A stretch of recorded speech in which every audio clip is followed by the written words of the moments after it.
Hello, and welcome to another Mystical Musings podcast. As I'm sure you noticed, this is part two of a two-part podcast. If you didn't listen to part one, I highly recommend that you start there so that things will make a lot more sense. If for some reason you just really want to start with this one, I'm just going to let you know that we'll start with a song. This song is actually one that I just spontaneously started singing with Samael while Tava had to just step out of the room to let her dogs out. So I was just sitting there waiting for Tava to come back, and I thought, well, it's just myself and Samael here. We may as well enjoy the time. And so I just started singing and had a feeling that we were just enjoying that singing time together. So I will start with that song, which is also how we ended the last podcast, and then you will get to hear how things flowed from there.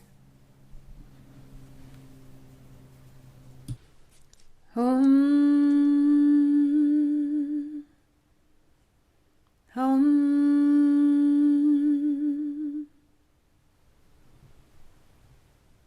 hum, hey.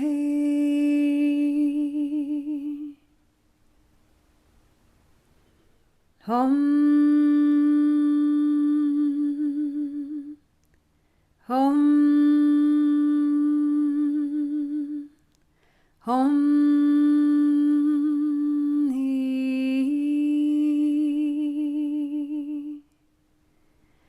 Oh,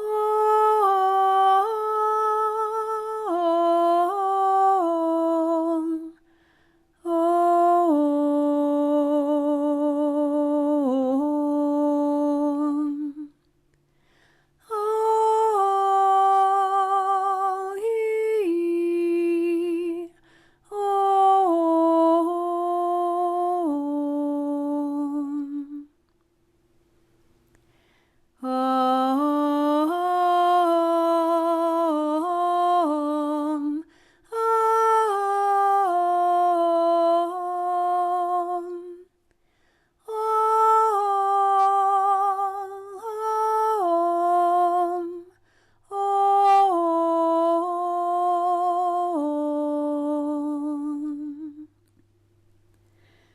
oh, he,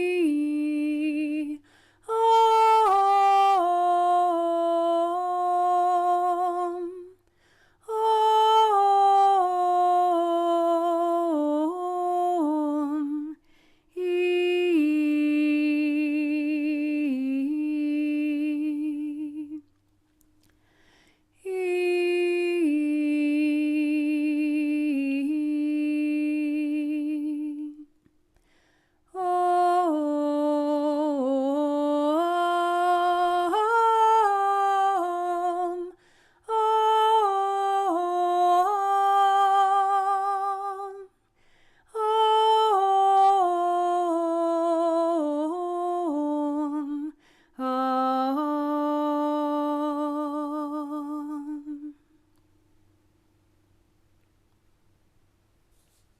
You missed singing.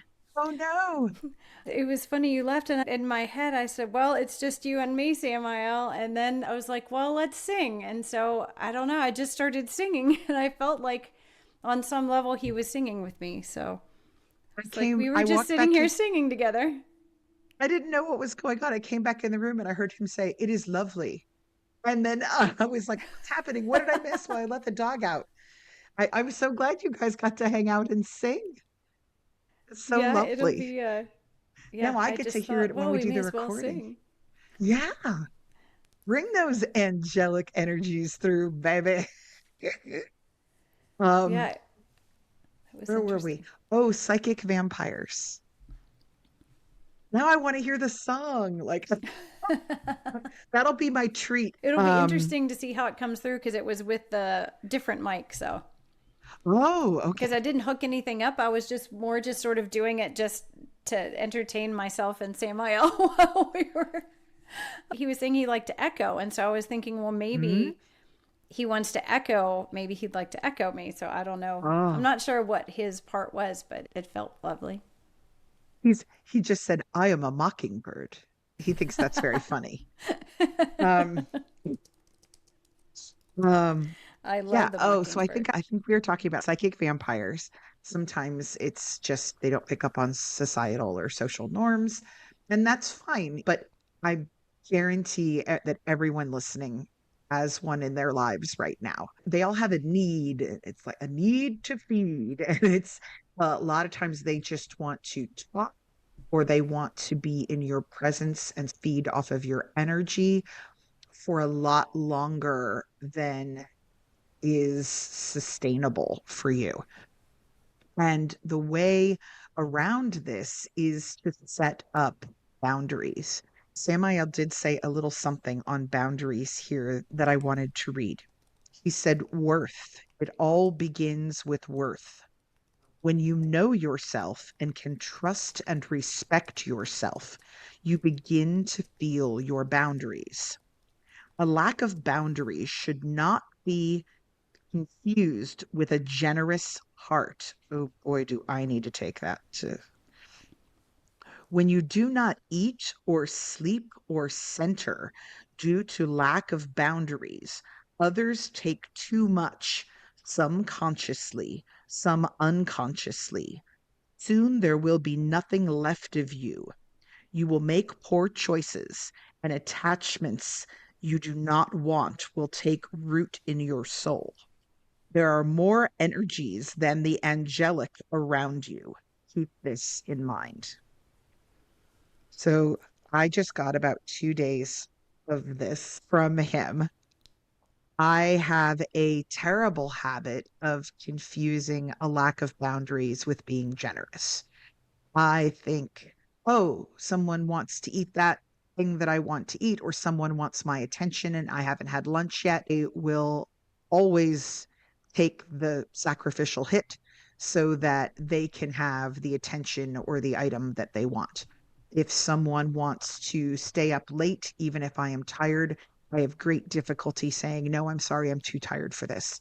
If someone writes me an email, there's like this little timer that goes off in my head of how long I have to respond. And then after that timer goes off, if I haven't responded, I start drowning in guilt. And here's the thing, those people don't want me to feel like that. They would be mortified if they knew that them reaching out to me was stressing me out or causing me not to eat. It's something I do to myself. Psychic vampires are different in that they really reach out and attempt to take. Most people are not attempting to take and would feel absolutely horrible if they knew you were skipping a meal or not sleeping when you needed to satisfy something that might not even be as important to them as you are imagining it is in your own mind. There have been times when I think, oh, if I don't do this thing for this person, they're going to be so upset. This is absolutely essential to them, only to discover later that they wish I had taken longer because they're behind on things too. And also, when you make yourself superhuman to the point where you don't need basic things like time off or sleep or time to get well. Oh my God, this is so awful. I used to literally reduce myself to tears every time I called out sick to work because I was so certain that my being ill was going to ruin everybody else's day by giving them more work, that I would try to pull myself together and stumble into work, no matter how awful I looked, no matter how dead I was. And that isn't serving anybody because all I'm going to do is end up getting them sick and making myself sicker so that I can't get better. Our world is set up with sick days in it for a reason. It is set up with mute buttons for a reason and out of office emails. As we become more connected, and especially if you have a generous soul and you are a person who has the ability to heal. I know, guys, I sound like I know what I'm talking about here and I'm preaching to the choir. I know all the right things to say. Practicing it is something different, right? But if we don't place any value on our own boundaries, no one else will either, whether they are alive or deceased. And so, this building of healthy boundaries, it's not a shutting out of other people, it's making it so you can continue to do the work that you are called to do. If you remember during COVID, we were all so horrified when doctors and nurses didn't have things like gloves and masks, the basic tools they needed to do their job. First off, it was horrible to think that our healers would be put in that position. Second, we all realized that if all of our healers got COVID, we were royally screwed, right? Because there was going to be no one out there to dispense the medicine and help ease the suffering of the dying. And we would break down as a society. If there are lots of people that require energy of you, if you have children, they do. If you have a partner, they do. Your friends, your family, just whoever you volunteer or work with, all of this takes energy. And if you completely break down and you're not there anymore, it can really throw the world that you move through into chaos. People won't have access to all of the things that you do. And it is a really hard thing to do because as a society, we have built a society here in the West that tends to run on volunteers, right? And especially female volunteers. I was in the grocery store about a year ago and I walked down an aisle and I heard four women who were all scout leaders basically planning an event in the middle of the grocery store. And I could tell from listening to them that probably three out of the four were already underwater in their own lives and were devoting tons and tons and tons of hours to try to make this event a success. And that is admirable. But when you power an entire organization on volunteers, if you burn out those volunteers, the organization simply will not exist anymore. And I couldn't help but think as I stood there, I wanted to walk up to them and go, "Do you guys need help?" Because I used to be a scout leader too. And then realized, oh my God, I'm going to get pulled into this like void of an event. And I don't have the resources to do it. And I don't even know who they are. I needed to have enough of a boundary to say, I'm taking care of everybody I can possibly take care of at this time. I need to build personal care into my schedule. And I also need to do it to be a model to my own students of how to take care of themselves. If we burn out all of our healers and our organizers and all of our volunteers, then we won't have the lovely things that we want to have. And also, organizations that rely on people who are burned out never have the opportunity to learn the error of their ways. If we dump way too much on one sector of society and just expect them to endure those loads perpetually, people who really could and should be taking on part of the load never learn what it is to step into that role. So, the other thing I wanted to bring up is the idea of mentoring. We don't do a ton of that in this country. Whenever you are, instead to think it's easier if I just do it myself and it'll get done the way I want to do it. But if you are holding all of the eggs in your basket, no one is ever going to learn to do that job when you are called somewhere else. So if you do have energy to give, you have the ability to teach. When you are volunteering, ask for a shadow. Ask for who else could learn this information and these skills. Because the more we spread it around and all become part of our solutions, the less burned out we're all going to be. And that's a really hard thing to do because a lot of our society, there are very much people in our society who would just like to coast when while other people are carrying the burden. So take a look at your burdens and think, who can I share some of these with? Who has a responsibility to step up and hasn't? And are the things that I am doing generous, or are the things that I am doing a lack of boundaries? Yeah. I think there are a couple things that keep us, whether it's in a volunteering, active kind of physically doing things, or whether it's an emotional kind of overdoing and taking on responsibilities for others. It gets rewarded by our society, that over generosity, that what Samael was talking about with the lack of boundaries being confused with a generous heart, that people will kind of reward you for not Hmm. having any boundaries and tell you Yes. how generous you are. You know, you're so loving, you're so caring, you're such an example. And it feeds that lack of boundaries. And it gives you a false sense of, this is what I'm supposed to be doing. I'm on the right track.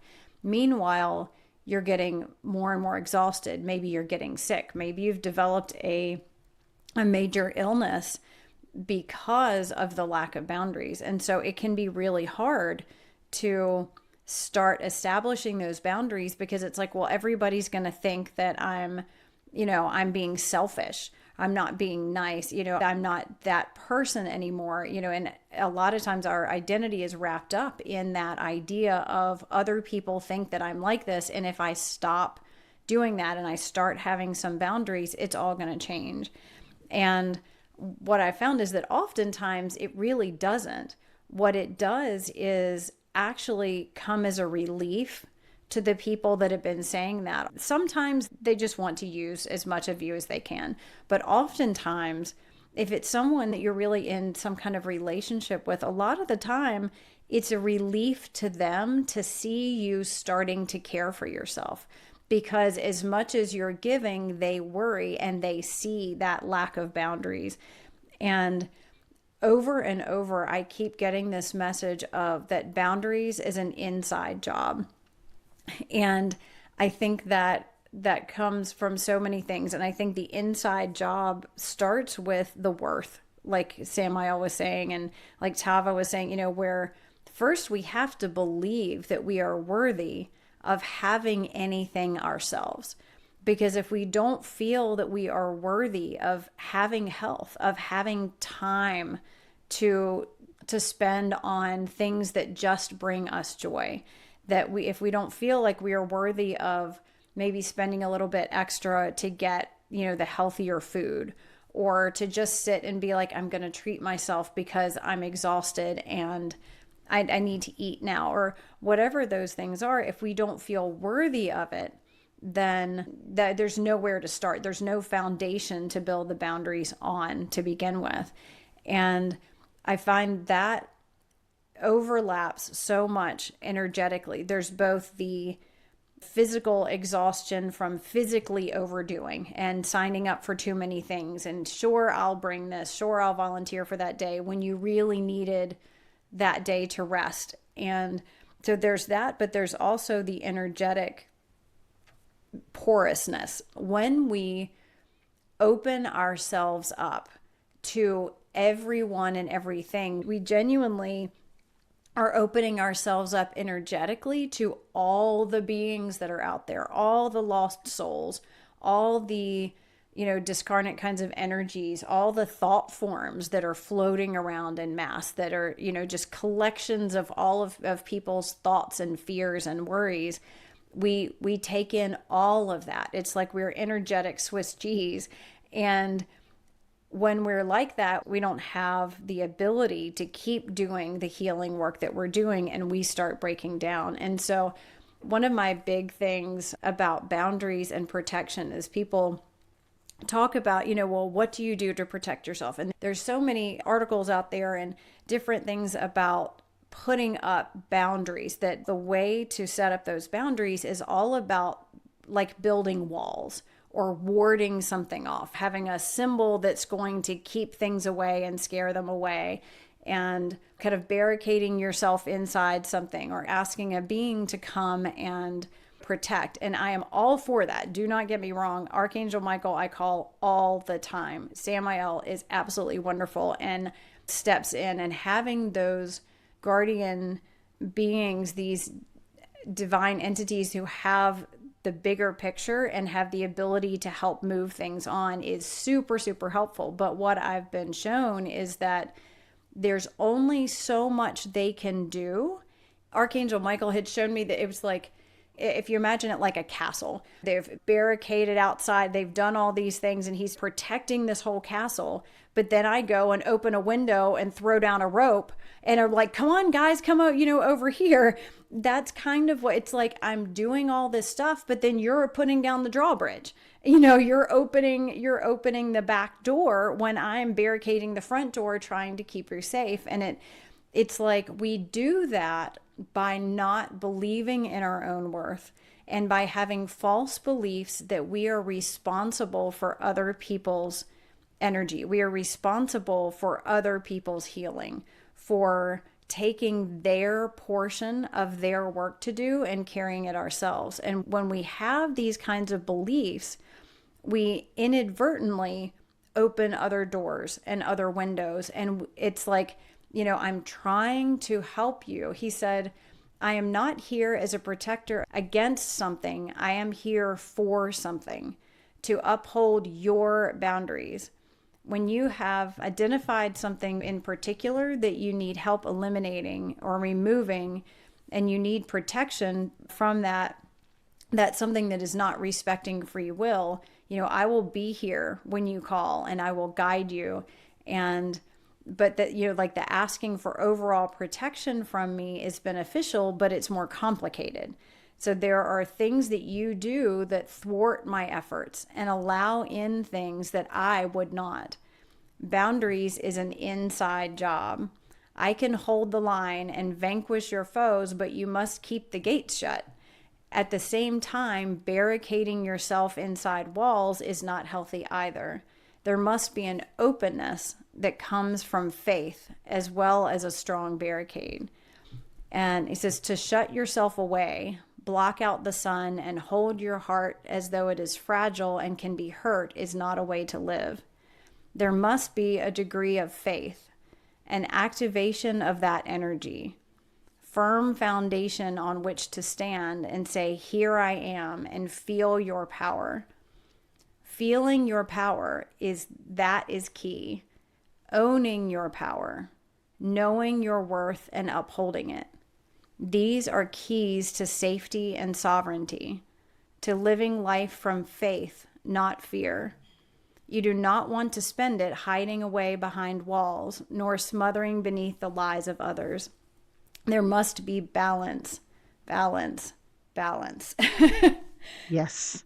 And yes, I asked, because the word faith can be confusing or conflicting for people, I asked him to talk more about what he meant as far as living from faith, because that tends to have a religious kind of connotation. And he said, living from a knowledge that you are protected, supported, loved, healed, held by something both larger than yourself and within yourself, that everything is connected, that all is based in love. Living from a place of knowing that you are not alone, you are never alone and never will be. You are a spark of the divine and therefore connected to the all that is, and all is well. So it looked like you were getting stuff.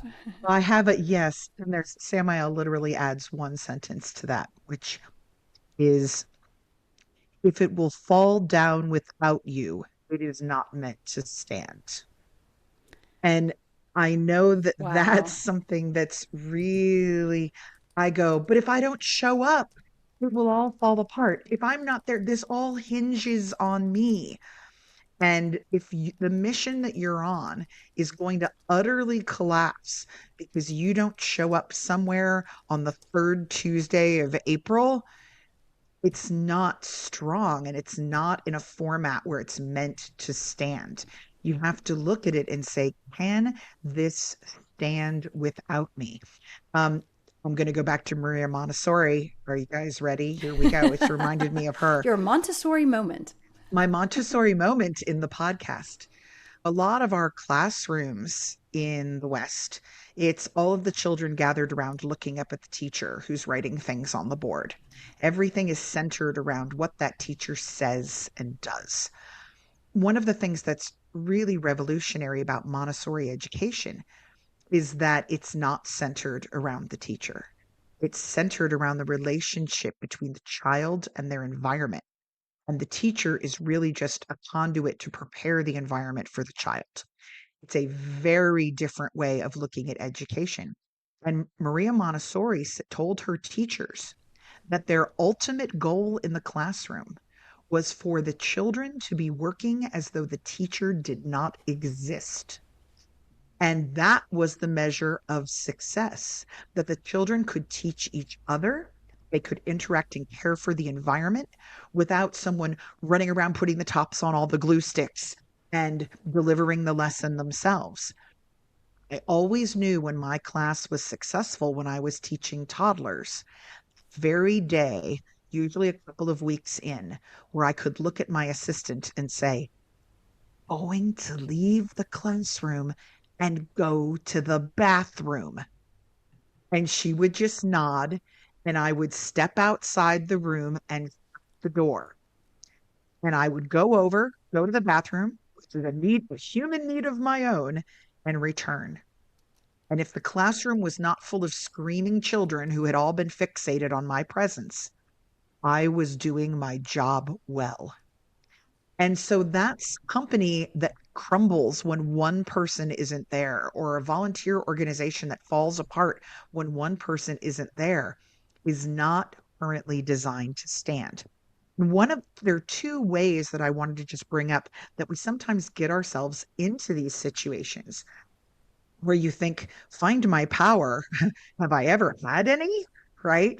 A lot of us may have grown up in situations where we were the main peacekeepers in our community, in our households, a lot of times, where we may have had parents or siblings who had specific issues. And if we just sat there and ran around and gave everybody the emotional needs that they had, everything would flow all right. This happens to a lot of children where they are helping to take care of their siblings or younger siblings, or they are helping to manage mom and dad's relationship that isn't going so well, especially a lot of older and first children. I know there's something actually that has had several articles written on it lately called firstborn daughter syndrome, where they talk about the amount of pressure that is often placed on oldest daughters to keep the household running almost like they are a third adult. And it affects all of their relationships moving forward. They fall into a role where they're just trying to get everybody else on even keel at the expense of themselves. And then when they grow up, they continue to do this. They become the peacekeeper in the office or in the volunteer organization at the expense of their own ability to function. They stop seeing themselves as having value, as having boundaries. They're just trying to get to that. If I can just make it till Friday, everything is going to be fine. But it never just ends on Friday. I think it might have even been the last podcast where I said to Jen, do you ever have those days where you hope to get arrested so you can sit quietly in the corner of a room and stare at a wall for a few hours? And Jen said, I think most parents feel that way, right? That's not a manageable place to be in long term. Everybody has those times. But if you are living in that place, you need to start looking at, how can I get out of this place? How can other people understand what it is that I need? And how can I be comfortable giving them the honor of some of that responsibility? The other thing I wanted to bring up is the idea that it's a calling. You will hear this applied a lot of times. I was watching an episode of Abbott Elementary the other day, which I had never seen. It is a really wonderful little show. And it's about this group of teachers that are teaching in inner city Philadelphia. They have a principal who doesn't know what she's doing and absolutely no budget. they are still trying to create environments where the children can learn. And you see them a lot of times when they are at the end of their rope going, well, it's not just a job, it's a calling.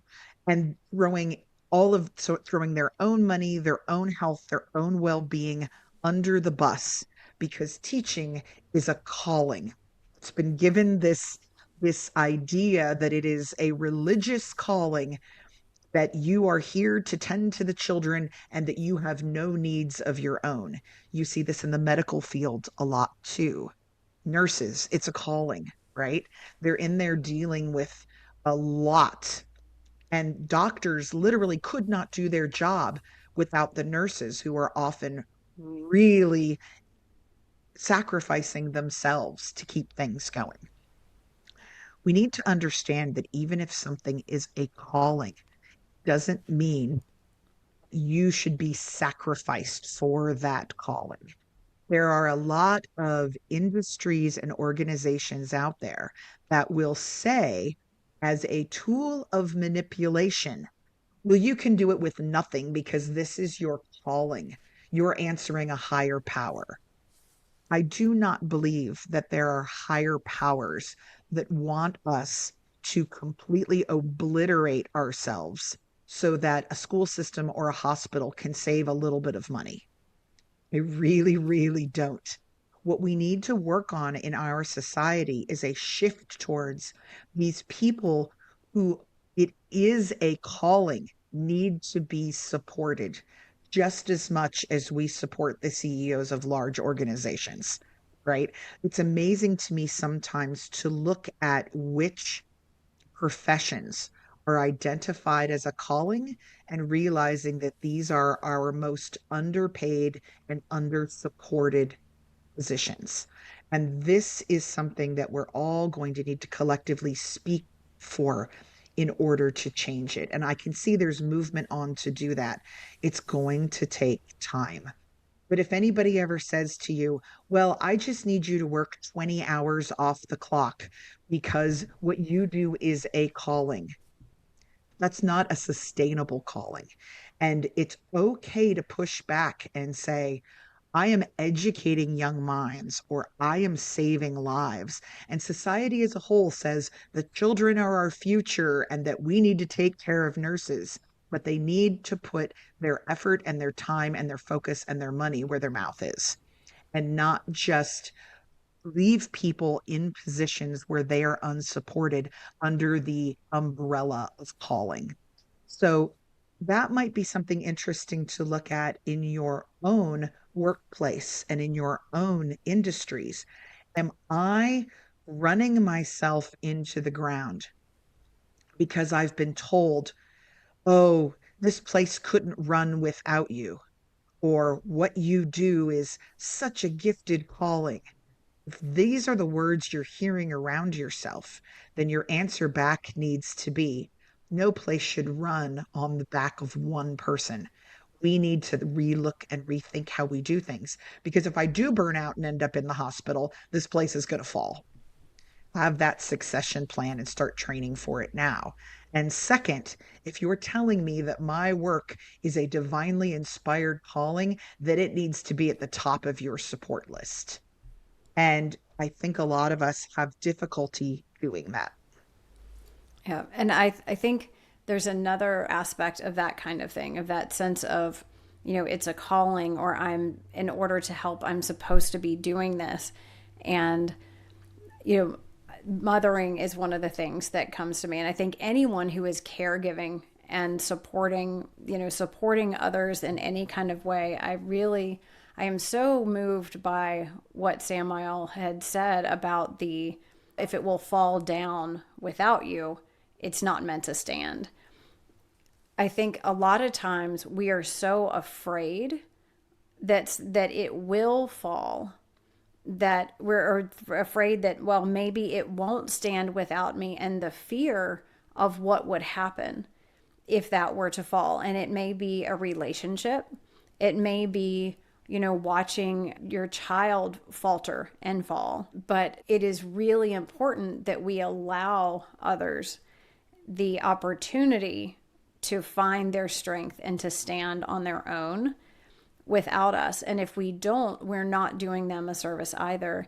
And when I was going through the chakra dance, Heal Your Life one, this was my third time, I think, through the entire chakra dance thing. And so there was lots of stuff still coming up, lots of deeper layers that we were getting to. And it said, I was doing the root chakra and I was dancing with the archetype of Sacred Mother. And in the mandala that I created after the dance, I wrote, and this was really just sort of came through. It was almost like channeled from myself that was coming out. And I wrote, Sacred Woman bleeding out for all eternity. Ooh. And I was like, whoa, I can't believe I just wrote that. And I wrote on the back, like, what does that mean? And it was this sense that was what the feeling of mothering was for me. This sense that you're just going to bleed out for all eternity. And I was receiving these messages then of that's not how to mother. And they were saying, do not put up with anything that diminishes your power or your strength. And so I'm going back and looking at the notes that I had made, and I was saying, but how do you do this? How do I be this sacred mother, how do I be that and not just bleed? And the message was, my job, it says, what is it to be, what is true mothering? And it was to nurture that which grows. And I'm like, well, how do you, and I wrote, how do you nurture and not bleed? And it said, do not take responsibility for the growing. And it is connect and release, and connect and release. And I had this image of like a seedling growing, and that if you keep a structure around it, holding it up all the time, and then you take the structure away, it'll just flop over. Literally doesn't build the structures within itself in order to hold itself up. And so the best way to help to support a seedling as it's growing, you want some degree of kind of like scaffolding around it, but without completely holding it up. And I was given this image of kind of like having your hands around and connecting with the child, connecting with this growing seedling, and then taking your hands back for a time and allowing it to figure out how to steady itself on its own, and then putting your hands back. And the message was connect and release, connect and release.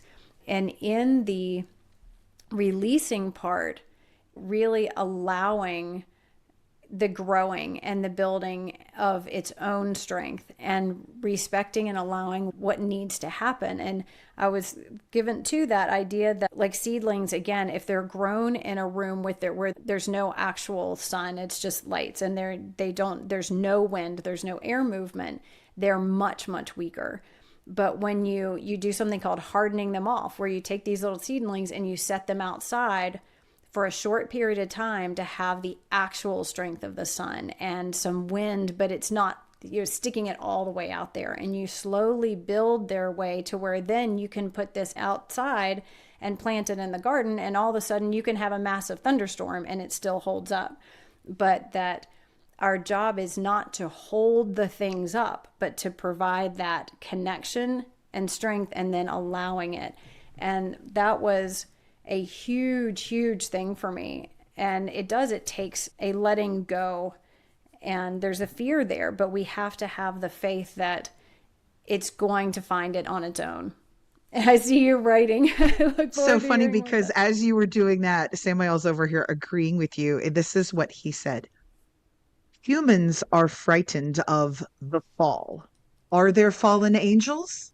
I'm like, ooh, our own words back at us. He says, humans are frightened of the fall. Are there fallen angels? Falling is not an end. It simply precedes another, often greater, rise. Do not be afraid to fall. It is mixed into a child's first steps. Without it, you will never walk, run, or fly. And if you think about that, when you look at a little child, they fall down, they giggle, they pull themselves back up, and they take more steps. I think we often forget to giggle. We're afraid if we fall, that everyone will look at us and we'll be embarrassed and mortified and we'll feel like a failure and they'll realize we aren't perfect. Nobody's perfect. But we want to give forth this impression that we are perfect and confident and we know what we're doing when we very frequently don't know what we're doing. I don't know what I'm doing most days, right? But if we can find a way to pick ourselves back up off the floor and giggle and stand up again, we will get to a point where we no longer fall as much. We just have to get over that idea that the fall is the end of us. Yeah. And as a reminder, as we are finding that strength and as we are finding that faith and learning our worth and our boundaries, we can reach out to divine beings like Hecate and Samael and Archangel Michael and whatever aspect of the divine speaks to you and resonates with you and helps you to feel safe. I'd asked Archangel Michael, how do they ask for you or what should they do? And he had just said, just say my name, call on me with a sincere heart and a willingness to do your part. And that was definitely, it was important that that be conveyed in a sense that, call on him anyway. Call on him when you don't have the willingness, when you still don't have the ability. He will still do everything that he can to help. As you do more of your parts, his presence can be that much more effective. And he said, we are all children of God and worthy of protection, and I will be with all those who allow it. I will not disrespect their wishes or their will, but if they ask, I will be there. I know we have to wrap up, but there is one more thing I wanted to share with you all. There are gentle ways to say the word no. I know a lot of us think saying no is a dirty word. And one of the things I had to learn in teaching was nice ways to just say no, because you just don't want to look at a kid and go, no. So one of the things that I like is no, thank you, right? You're thanking people for the option they're offering you, but you can just very cheerfully say, no, thank you. And if they continue to push, you just repeat, no, thank you. And another one is that doesn't work for me at this time. You're not saying no forever. Odds are they're probably not going to come back and bug you about it again. You're simply telling them no at this time. And for a lot of people, oh, well, maybe I'll get you next time around. Oh, maybe you'll be able to come next time. You know, and remember, you don't, this is one of the things that's really hard for me to do. You don't have to give a reason why you're saying no, thank you. I always feel like I need to explain my whole life story. Oh, I'm so sorry I can't come to that thing on Thursday. My great aunt is having tooth surgery and I have to drive her home from the dentist and blah, blah, blah. They don't need to know all that. They just want to know if you're coming or not. You can simply say, no, thank you. I'm busy. And it isn't really anybody's business why you're busy. No, thank you. I'm busy. No, thank you. I can't do that at this time. You can even add, no, thank you. I can't do that at this time. I would really love to, but now is not a time that I can do it. Everyone knows that you have other obligations in your life. And just remember, and I know I'm preaching to the choir here because boy, do I need to take my own advice, is that one of those obligations is taking care of yourself. Yeah. The most important obligation that you have is taking care of yourself. And that is a hard thing for us to do and to recognize often. And as a simple exercise that was taught to me that I've adjusted the words just a little bit is that to say before you go into anything, going out into the world, going into the grocery store, into a meeting, whatever, you can just state, I am surrounded by the white light of divine energy through which only that which is in my highest good may penetrate and or may enter. And making a statement like that and imagine drawing this white light around you helps to give you this sense of I am surrounded by this divine energy, and I'm only allowing that which is in my highest good to come in. And it has kind of a dual effect in that it is both protective, but it's also validating of yourself. And by saying it, it's like, only that which is in my highest good can be here. And so you're kind of validating yourself in that statement as well of, I am only going to accept what is in my highest good. And I think that that can be something that's really beneficial. Have a little phrase or a little invocation that I have used in the past as well. That's Hecate, keeper of the keys, watcher of the roads, walker of the boundaries, remind me of my worth. Ooh, I like that. We can put these things in the show notes so that people can refer back to them. So they're, because I know that would be a lot. Like I lost myself in trying to be able to keep up writing it down. So let's put those in there so that people can have something to refer to. That sounds great. And there is definitely so much more to say about boundaries and balance that we only touched the surface today, but I'm sure they will continue to be interwoven into our conversations as they are so essential. Absolutely. And now it appears we have arrived at the boundary of this episode and need to help set up the very permeable border of our sacred space, hoping that all of these words go through into your life with you. Uh, Perhaps Jen wouldn't mind singing us out. Absolutely, I will. And I will invite Samael again to join me, as that was a lovely experience. He is ready. I can tell he's sitting cross-legged on the bed with his eyes closed, like he's just waiting for you to start. I can't wait. I'm really curious to see if I can hear both of you during this. Yeah, I am interested as well.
Okay, okay, okay, okay. Yes. Um, I'm trying to remember the rhythm. So you started singing and he gave it a little bit, and then he was speaking percussion, but the rhythm was like two, 1, 2, 3, 1, 2, 1, 2, 3. He was saying words very quietly, like they were percussive to accompany you. And it went on shortly after you finished. What, but I don't know what it was Aramaic. Oh, wow. He was saying something in Aramaic low, like in because he has a very low voice. He's sitting here laughing now. He was saying something in Aramaic, almost like a chant, but it went to that rhythm. Two, 1, 2, 3. I think I'm doing it too quickly. One, two, 1, 2, 3. And he started, after you started singing, kept going all the way through. And then you stopped and he let it go like another 1, 2, 1, 2, 3, 1, 2, 1. And it ended. It was really kind of cool. Wow. I don't want to call it angelic rapping, but that was That's there. He was using words as percussion under what you did. That was repetitive in the way he spoke them. Would he be willing to tell us what those words were? He said, "It is a prayer for safety of those who listen."